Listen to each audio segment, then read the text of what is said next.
안녕하세요. 김승일 안PD의 스포일러 안PD입니다. 야, 정말 힘들었습니다. 대장정 갔던 시승기 기획을 마치고 드디어 돌아왔습니다. 조만간 촬영도 시작할 거니까 기대해 주시고요. 오늘은 차 타고 다니시는 분들은 모두 공감할 만한 주제를 한번 가져와 봤습니다. 출시 전부터 디자인 논란, 출시 이후에는 엔진 논란, 심지어 가격도 비싸요. 그런데 항상 판매량 보면 대박입니다. 심지어 부의 상징이래요. 아니, 우리나라에 돈 많은 사람이 그렇게 많은가? 한때는 부자들의 자동차, 지금은 국민들의 자동차가 되어버린 현대 그랜저 이야기입니다. 국내에서 살 수 있는 자동차가 정말 많잖아요. SUV 열풍이다, 차박 열풍이다, 너무 비싸다 말이 많아도 그랜저의 판매량은 항상 넘사벽입니다. 그 많고 많은 차들 중에 유독 그랜저로 판매량이 몰리는 이유는 무엇일까요? 크게 5가지로 설명할 수 있을 것 같습니다. 첫 번째는 가격입니다. 요즘 국산차가 많이 비싸졌다고 하죠. 실제로 그랜저도 풀옵션 모델 실구매 가격이 5천만 원을 넘어갑니다. 팰리세이드도 6천만 원에 육박하고 투싼 같은 차들도 4천만 원은 우스운 시대가 됐습니다. 그런데 이건 풀옵션 기준이고요.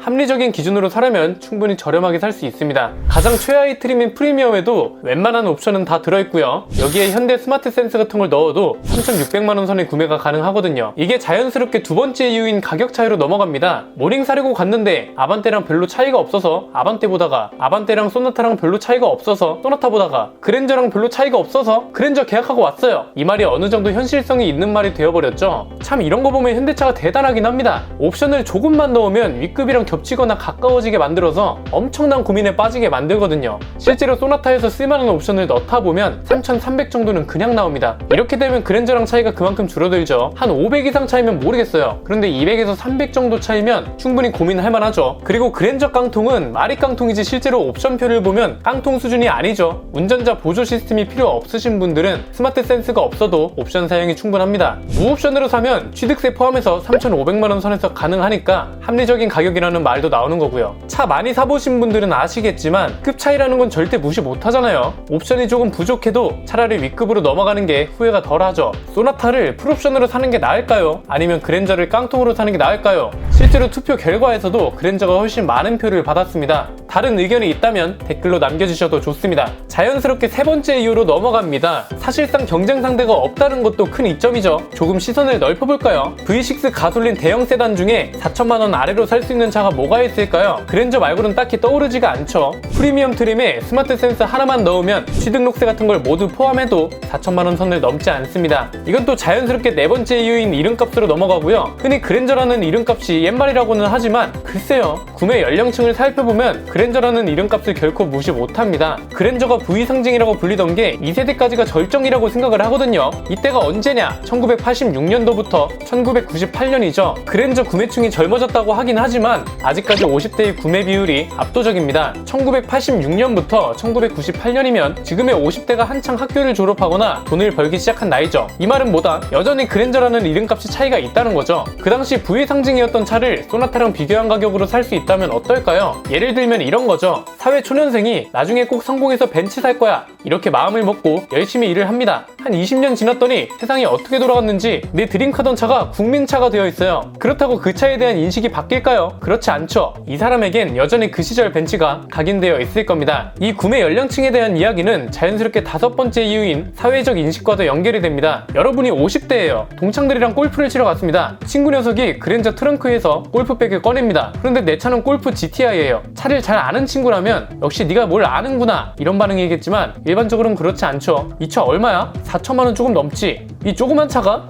이게 일반 모델이 아니고 고성능 모델이라서 일반 해치백이랑은 달라. 에이, 그래봤자 해치백은 해치백이지. 다르면 얼마나 다르다고. 이 대화를 듣던 또 다른 친구가 갑자기 오더니 야, 이거 너무 좁아서 가족들이 싫어하지 않냐? 야, 나이값 좀 해라. 이런 대화가 이어진다는 거죠. 마치 차일모 친구한테 아반떼 N에 대해서 아무리 설명해도 그래도 아반떼는 아반떼야, 이런 대답이 돌아오는 것처럼요. 이게 참 씁쓸하긴 하지만 우리나라는 큰 차 사랑이 남다르죠. 야, 차 크기에 대한 것도 정말 할 말이 많은데 자세하고 재밌는 이야기는 다음 영상에서 꼭 다뤄드리겠습니다. 일단 우리나라만 해당되는 이야기를 잠깐 해드릴게요. 김승현 편집장이 최근에 책 한 권을 선물해줬는데 내용이 정말 재밌게 풀려있더라고요. 역사적인 이야기로 잠깐 넘어갔다 오면 우리나라 차가 옛날부터 모두 컸던 건 아닙니다. 불과 20년에서 30년 전까지만 해도 우리나라 국민차는 피코, 포니, 신진 코로나 이런 차들이었잖아요. 신진 코로나는 기사를 두는 차이기도 했는데 요즘 나오는 아반떼보다도 작았습니다. 앞자리 시트는 또 벤츠 시트라 운전석을 뒤로 밀면 조수석도 같이 밀려서 뒷자리가 좁아졌거든요.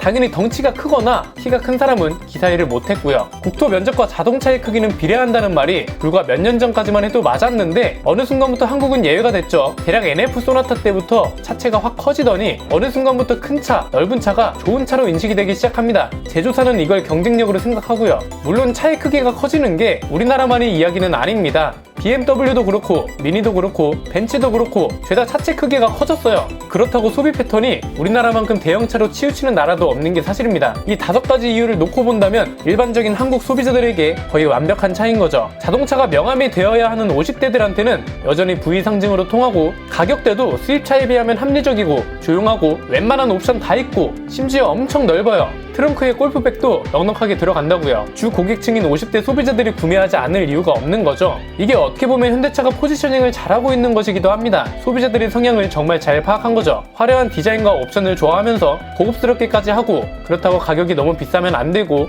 편안한 전륜구동 세단을 좋아하는 한국 소비자들을 잘 공략한 겁니다. 물론 다른 의견도 있을 수 있습니다. 그런데 그걸 생각해 주셔야 해요. 항상 이런 주제가 나올 때마다 말씀드리지만 지금 저희 스포일러 영상을 찾아보고 계신 분들은 대부분 자동차에 정말 관심이 많은 분들이죠. 그런데 일반 소비자들은 다릅니다. 자동차를 평가할 때 와 진짜 잘 나간다, 가속력은 아우디 RS4만큼 맵고 코너링은 BMW만큼 쫀득하고 승차감은 롤스로이스 마법의 양탄자스러워 이렇게 말하지 않습니다. 가격 괜찮고 옵션 괜찮고 승차감 나쁘지 않네, 오케이 계약, 이 정도에서 그칩니다. 차를 살 때 시승도 안 해보고 사는 사람들이 정말 많아요. 일반 소비자들한테는 제네시스만 타도 성공한 사람이고요. 이건 그럴 수밖에 없는 게 실제로 제네시스 가격대가 그렇게 만만한 것도 아니고 국내에서만큼은 고급 이미지 전략을 성공시켰기 때문에 그런 겁니다. 이건 아무도 부정 못하죠. 현대차이기 때문에 서비스 센터 접근성 같은 생활 현장에서의 이점은 기본적으로 깔고 가는 거고요. 4천만 원 안쪽으로 살 수 있는 차 중에서는 가장 가성비 좋은 모델이 아닐까 싶네요. 일반 소비자들이 꾸준히 선택한다는 건 그만한 이유가 있는 거겠죠. 오늘 소개해드린 5가지 이유만 있는 건 아닐 겁니다. 만약 이외에 다른 이유가 생각나신다면 댓글로 남겨주시면 적극 참고하겠습니다.